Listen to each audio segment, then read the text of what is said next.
Ho ho ho! Merry Christmas, everybody! This is the Sliders Review, and I'm here today to talk to you in the month of December, since it is Christmas time and the holiday time, about Martin Season 5 episode Scrooge. So, Season 5, yeah, that season. You all know what I mean. The season that pretty much torpedoed like the Martin show because of Martin Lawrence shenanigans behind like the scenes and everything, or behind the cameras, if you will. And so, like, I don't know if I've ever seen this episode or not. Season 5 is when I started to like wind out of Martin. And like, I was actually surprised that Tisha Campbell was in this episode. Because like if you know the Martin history and everything, then you'll know why. And so like, this episode is pretty cool. Like it basically is like the Christmas Carol thing. I think it's the Christmas Carol. Was it A Wonderful Life? Anyway, it's the thing where like three spirits, they visit like a grouchy person and they show them what their life used to be, what it is now, and their like future that like totally sucks and everything. And so it's funny. It says even in the description three spirits, but it's actually four. Two just are like a team and everything. And so this is a very different Martin Christmas special. Normally the other ones are like more like, edgier and stuff like that. But this one is somewhat more faithful for that of like, the whole three spirits thing. And it shows Martin in a completely different light. The thing he does at the very end of the episode really shocked and surprised a lot of people, because Martin Payne is a very stingy, greedy, selfish, angry little man. Stuff. Martin was really a testament of time, of like different black comedy and stuff. It was very different than the traditional way you'll see like a black comedy. He was still a successful black man and everything, but he had a huge, huge, huge ego and temper. And, normally you don't just see that in black comedies back in the past. And then not only that, but you're seeing so much clowning and everything. Like, so many characters started to clown. I think one reason why I started to shift out of the show is once Tom and Pam got together, it just felt kind of weird, because like they would date and Martin would still like rag on her really bad, and Tommy would just giggle and laugh, and it's kind of like, dude, that's your girlfriend and everything, like stand up for her. So it's kind of like, okay, if they weren't going to evolve his character to the point of standing up for his girlfriend, then what was the point in those two even getting together? And so that never made no sense to me. And, made the actor who played Tommy, the actor Thomas, rest in peace. I don't even think I knew he died until like a couple of months ago, and that was shocking. And yes, the the Martin reunion special is on HBO Max. I just don't know if I can bring myself to watch that. Because one, the actor who played Tommy isn't there, and two, we all know the controversy surrounding Martin back in like the day when he was on Martin, when it came to Tisha Campbell. And even though she has forgiven him, it's kind of like, has she truly really, or did she just want to appear in that special? You know what I'm saying? But maybe water's under the bridge for those two. But still, when you find out what all happened, it's just very disturbing, especially when you hear from other cast members talking about like how he was even back in season 2 with his like ego and everything. It just sucks, because he's like one of the greatest comedians of all time, and he let fame, like, fame and fortune just like completely demonize him back in the day. And it sucks when that happens and stuff. And it sucks even more when it happens to like a black celebrity, because you know how hard it is for a black celebrity to like climb that ladder, And so to see them fall from like grace, just like it just sucks.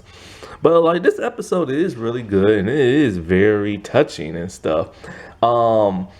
Shockingly, Jackie Chan appears in this episode, which I did not know until now. And I'm not sure if the first Rush Hour movie came out at that time or not, which is interesting because the studio who made Rush Hour at first they wanted Martin Lawrence and they wanted Denzel Washington. Or no, I don't know if it was Denzel Washington or Wesley Snipes. I think it was Wesley Snipes. But I know they wanted Martin Lawrence. But then at one point somebody's all like, no, let's go with a fresh face, somebody people don't recognize. And then they went with Chris Tucker. And side note, like I said before, they are making a Rush Hour 4 movie. The script is in the process of being greenlit and stuff like that. And so who knows what's gonna happen in that fourth movie. But yeah, Jackie Chan appears in this episode of all people. And I can't find no explanation as to why he guest starred. I don't know if he was a fan of the show. I don't know if Chris Tucker like convinced him to do it or what. There's been no like interview, no nothing. And it was like one of the most shocking things ever because, Jackie Chan is Jackie Chan. But maybe Rush Hour did happen at that point in time. And because Jackie Chan started to be like more synonymous with the black crowd because, the Rush Hour movies and stuff. So people knew who he was. And so the funniest thing is he's playing a fictional character of himself who goes to visit Shanae. Apparently they have like a hookup in all things. And Shanae's just acting crazy talking about like, don't be coming to my place without like paging me first. Stuff like that. All unannounced. Like, it's so funny. Oh man. And of course, Shanae is played by Martin Lawrence in drag, but we don't actually get to see her. We just hear her voice. And Martin and Gina just kind of like, what the world? Because he's playing himself. But that's the only time he appears in like the episode. So, they're all at Martin Place, the whole gang, and they're talking and they're talking about how stingy Martin. I think they talking about like how stingy Martin is. Now, I think Gina and Martin at first were talking about how like he got himself some like sneakers and some like Air Jordans and stuff, and they were like really expensive, and he only spends like expensive gifts on like himself. And so the whole sneaker thing will come back around full circle in this entire episode. So of course, like, him and Pam are like getting into it. And I was not expecting Pam to like, just like go at his neck like a dog and try to bite him. Like that was just like unexpected and just like hilarious and stuff. Because like normally she just rips him back. But the fact that she kept trying to bite him, well, that was like another stage of like humor and stuff. And so of course he does what he always does. He gets frustrated and he kicks them out. But what sucks is the way he kicked them out. He didn't kick them out in like the huge, like explosive way that like he always does it. And so it was a little bit more somber and everything. So he puts the lock on the door and he puts like a chair behind like the knob and everything. And then he just goes to sleep. And of course, this is when we get the hallucinations and everything. And first are like the spirits of Christmas past, which is just Cole and Tommy, but they're dressed like rappers from the 80s for some reason. And so they take him back to his past and they see him on a bench and you hear Mama Payne. And of course, Mama Payne is once again played by Martin Lawrence in drag, but we don't see her, we just hear her. And she's talking about like, something about like if you mess like that gift up or I'll like mess you up or something like that. And so he opens up the gift and it's a pair of sneakers. I forget what kind. And he's all happy and excited. And the kid who plays him, he's trying to do Martin Lawrence mannerisms and phrases, but it's just not working out. And I don't blame the kid. He's a kid actor at that time, He started in other stuff since then. And so some other kids come around and they bully him because his sneakers are knockoffs. And that makes him cry. And older Martin's all like, I cried because my mama didn't have like no money to buy me like the real things. So we had to get like knockoffs. And that really like hurt his feelings. And shoes are very important to kids growing up. Because if you don't have nice shoes, like certain groups of kids, they will make fun of you, especially in the black community. But it's mostly is the black community, I've noticed. Like, I've noticed something. when it comes to shoes, women in general, no matter what race they are, women in general just love shoes, but black men love sneakers and stuff. Anthony Anderson is one of those people. And I've noticed something like growing up. It's only black boys who make fun of like people's shoes if they're like not like expensive looking shoes, you know? And so like that's one of the things that like really get kids is that like, they feel like, oh, I need like, these $100 sneakers and this and that to like keep up with the trend. But the thing about sneakers that piss me off is that what's trending today will not be trending like a month later or a year later, so you have to keep keeping up. And so I'm one of those people. When I grew up, I could care less about shoes. As long as I got something on my foot and I can get from point A to point B, I am happy. It was to the point where I started wearing like what are them thing, construction worker boots and everything, or like them black leather type boots. I just didn't care in college, man. Like, and then when I got older, I didn't care either. Until I started getting a little bit older, then I started caring. I don't know why. And I remember I was pissed one day because I went to the store and I really didn't feel like spending that much money on clothes and shoes and stuff. And so, but I didn't want knockoffs. And so I was going to get like the real thing. But then next thing I know, I assumed I got the real thing for like a great price. I thought, okay, it's the holidays, things are on sale. I must be getting a good deal. I come home and I look at them harder. I'm like, wait, hold up. These are knockoffs. Oh boy. Oh, I swear.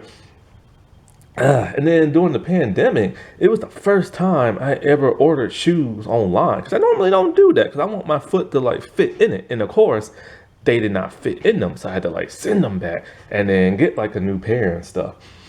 And so basically after that, he is then visited by like, the ghost of Christmas Present. Now, the ghost of Christmas Present is Gina with a poofy, like Jerry curl kind of wig, curly hair. Very nice looking on it.